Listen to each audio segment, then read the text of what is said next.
¿Qué razón podría haber para que dos hermanos, tan unidos desde la infancia, se volvieran enemigos irreconciliables? En el pasado, la reina Hyling le dijo al pequeño Daida que Bojji, privado de su fuerza, era un niño desvalido y que él debía hacerse fuerte para poder protegerlo bien. Daida accedió sin dudar, pero poco después, el rey Bose le regaló un espejo mágico que hablaba.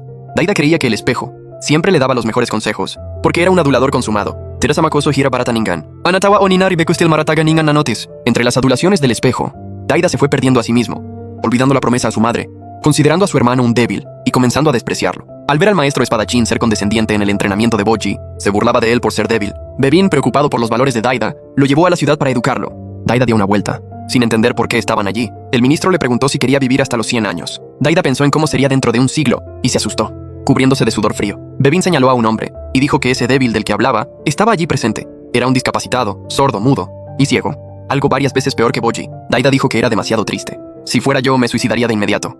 Bevin preguntó, si estuvieras en esa situación, ¿no tendrías el valor de seguir viviendo? Pero ese hombre ciego es un fuerte que superó esa adversidad y sobrevivió. Daida creyó que Bevin razonaba con sofismas, pero Bevin continuó. Cierto, esa persona quizás ni piense en estas cuestiones profundas, pero la razón por la que puede vivir con tenacidad es precisamente porque vive en un país próspero y estable. Bevin esperaba que Daida también se hiciera realmente fuerte y se convirtiera en un gran rey que trajera esperanza a todos. Daida sabía que lo habían atrapado con sus palabras, pero aún no estaba convencido. Ahora, atrapado en el espejo mágico, comenzaba a entender las buenas intenciones de su maestro. De repente vio a una niña llorando frente a él. Le preguntó quién era. La niña dijo llamarse Miranjo, pero no sabía que la niña era la forma infantil del malvado espejo, de Miranjo. Miranjo, agachada, dijo que tenía mucha hambre y dolor. De repente, un grupo de aldeanos la acusó en voz alta de ser un demonio. Dijeron que la niña había matado a toda la aldea. Los aldeanos contaron que vivían felices, hasta que Miranjo y los suyos les arrebataron su riqueza, destruyéndolo todo. Se acercaron a la niña. Ella intentó huir, pero su máscara se cayó. Daida le devolvió la máscara, pero se aterró al ver su rostro desfigurado. Los aldeanos dijeron con orgullo que ellos lo habían hecho. Le habían arrancado la piel de la cara para que todos vieran su desgracia. Para evitar problemas, también le cortaron las manos. Daida escuchaba incrédulo. Enfurecido, lanzó por los aires a esos aldeanos. La niña olió en Daida el aroma del rey Bose. Daida juró que sacaría a la pobre niña de ese espejo mágico, pero no sabía que la niña era el espejo de pequeña.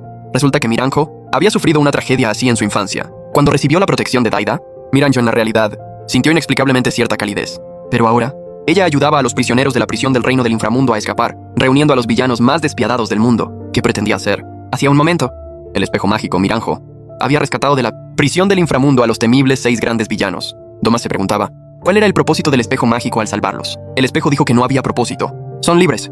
En este país pueden quemar, matar, saquear, hacer lo que quieran. Domas estaba aún más desconcertado. Cada acción tiene un propósito. Este es claramente tu país, ¿y nos dejas causar destrucción? ¿Qué beneficio obtienes tú? El espejo soltó una risita y empezó a hablar en acertijos. Su beneficio lo obtendría más adelante, naturalmente. El espejo pidió a Apeas que guiara al grupo fuera del palacio. Apeas estaba inquieto. La gente que traía el espejo era insondable, especialmente el príncipe caído, Jigambone. Aparte del rey Bose, se podría decir que no tenía rival, y los cercanos Soku y Ouken eran aún más imperceptibles. De repente, los asesinos de pelo negro y rojo, Black y Red, atacaron a los guardias izquierdo y derecho. El espejo pensó que esto era un fastidio. Esa gente no era tonta. Matando al espejo serían verdaderamente libres. Pero para su sorpresa, para protegerse, el espejo se transformó en duro diamante. Esto era un negocio redondo. Mientras los villanos miraban con codicia, Apeas blandió su lanza, pero fue repelido con 2 movimientos. Sabía que no era rival para esa gente. El espejo dijo con calma que no podían hacerle daño. Soku miró hacia arriba y quedó impresionado por las bestias mágicas congeladas allí. De repente se dio cuenta de que el espejo debía tener un as bajo la manga. Su actitud cambió de inmediato a la de un conciliador. Él aconsejó a los otros villanos que no se enfrentaran a la señorita Miranjo, o podrían no salir ni siquiera de las catacumbas. Todos miraron hacia arriba y vieron que estaban rodeados por una horda de bestias mágicas. Así que con resignación bajaron sus armas. Apeas recogió el espejo. Miranjo dijo tranquilamente, cuando salgan en un momento, pueden hacer lo que quieran.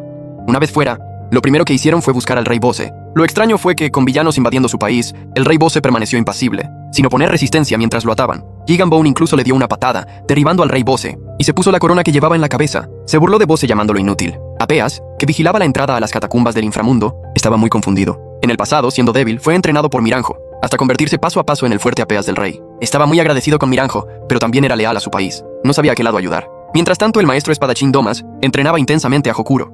Domas, con un solo brazo, sostenía un tronco para 2 personas con facilidad. Pero Hokuro no podía seguir el ritmo de entrenamiento del maestro. Tenían que destruir cuanto antes la entrada a la puerta del inframundo, porque el rey Bose había dicho que ocurriría algo grave. El maestro espadachín dedujo que Bose debía estar protegiendo en secreto a alguien. Su presentimiento no era bueno. Por otro lado, la reina Hyling supo por los soldados que el rey Bose había sido secuestrado por los 6 prisioneros que encontró el espejo mágico. ¿Acaso alguien tan fuerte como el rey Bose también podía ser derrotado? Hyling, preocupada por el estado de Daida, irrumpió sin pensarlo en el palacio real. Así cayó aún más en la trampa del espejo. encerraron al rey Bose en una mazmorra y se prepararon para apropiarse del país. Jigambon, al volverse, vio a Uken sentado tranquilamente en el trono. Se acercó y le dio un puñetazo, lanzando a Uken a lo lejos. Luego le gritó a los demás que ese era su trono. Uken, golpeado, se levantó y se acercó tambaleándose. Soku a un lado pensó que Uken probablemente no podría vencer a Jigambone, pero podía esperar a que se debilitaran mutuamente y luego beneficiarse del conflicto. Pero no esperaba que Uken, asustado, tuviera las piernas temblorosas. Jigambone gritó, y Uken retrocedió aún más asustado, apoyándose en una columna para calmarse. Los otros villanos se rieron a carcajadas.